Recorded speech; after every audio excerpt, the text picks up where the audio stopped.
Hey, this is Ben and Donna, and we are in Washington, D.C., out in the snow, because we wanted to do a series of videos for you. We had a book come out not that long ago called Single, Dating, Engaged, Married: How to Navigate Life and Love in the Modern Age. And it was our attempt to help people at every stage really navigate the complexities and leverage the possibilities in each stage. And after we wrote it, we had tons of questions come in about particular issues. How do I handle this, or how do I solve this? And the challenge with the book is you had to edit it down. It was originally twice as long, and we just had to cut it down. And so we thought we would do a couple of these to try to answer some of your specific questions and to help you as you navigate life and love. And so this first video, we wanted to cover a thread that runs through every single stage, and we feel like is the key to victory in every single stage, and that is community. Vibrant, encouraging, wise, and we would say godly community. People around you that can encourage you in whatever stage you're in. It's interesting, in the book of Genesis, when God is forming the world, he says of Adam, in the midst of perfection, it's not good for this man to be alone. Before brokenness and sadness in the world, he looked at Adam and said, he's incomplete. He is meant to be connected to other people. We are hardwired to connect to one another. It's actually considered torture to put someone in solitary confinement. It's a form of punishment to isolate people. It'll literally drive you crazy. And so we are hardwired by God to be connected to other people. So for those of you who are single, I talked to some that feel maybe a sense of shame about the intensity of their longing for connection. And let me just tell you that we're wired for it. You're meant for it. And though it may not be met romantically right now, it can be met in community. Some of those emotional needs God's given you. The book of Romans says that we are not just in the body of Christ, if you've come to know Jesus. It says, but we're made members of one another. That we're not just individuals that happen to all believe the same things about Jesus. When we come to know Jesus, he links us together with an us. And one of the greatest gifts God has given us is us. And it'll help you in that single season.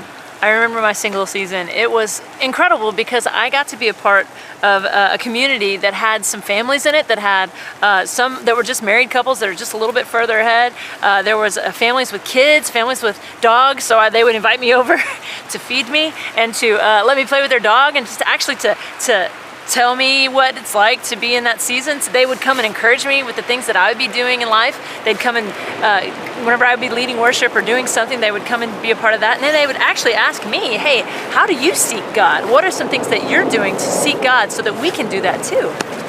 Yeah, and I would say community is going to be the key to success in dating as well. On the front end, I think there's a lot of benefit in having community around you that'll help you in the evaluation phase. It'll save you time from lingering too long with somebody that you're not meant to be with, and it'll keep you from entering a bad relationship to begin with. So having community around you will help you right on the front end of dating. Donna's community did a great job of that. It was fun. We would, so a bunch of the girls, we would be together and maybe see the guy there's a guy that they would see and they'd be like, I'm kind of interested in that guy, but I don't know. And so the other girls would be like, all right, let's throw a party. Let's go do something. Let's do something together. Let's invite us all to go be a part of something. The group of guys, the group of girls, and we're all doing it together. We would do anything. I mean, we'd go ice skating, we'd go play volleyball, we'd go do different things, but we would bring the fun, and we would do it in a less pressured environment, because what we could do is we could evaluate her on how she's acting around him, and we could evaluate him on how he acts around us, honestly, because it matters about how he treats us, and also how he acts towards her. And we could tell her, hey, yeah, this looks good, or hey, I just don't think he's that into you. Well, and that's the benefit of community. The book of Proverbs will say that in the abundance of counselors, there's safety. Having counsel around you will keep you safe from entering the wrong relationship to begin with, or lingering too long in one you should have never been in in the first place. Yeah. And that's the benefit of having community around you. It can be awkward to pair off one-on-one too early, and then when you realize, man, this isn't a good fit, now you have to tell that person, I don't want to be around you anymore, and that can be awkward. But you can be infatuated with someone, bring them around your community, and say, oops, no, never mind, I didn't really like him. And all you've really got at the end of the day is maybe he picked up some friends, y'all had a good time, and it saved you a lot of heartache. Totally. But community will also help you as you journey through dating and get closer to engagement. The book of Proverbs not only says that in the abundance of counselors there's safety, it also says in the abundance of counselors there's victory.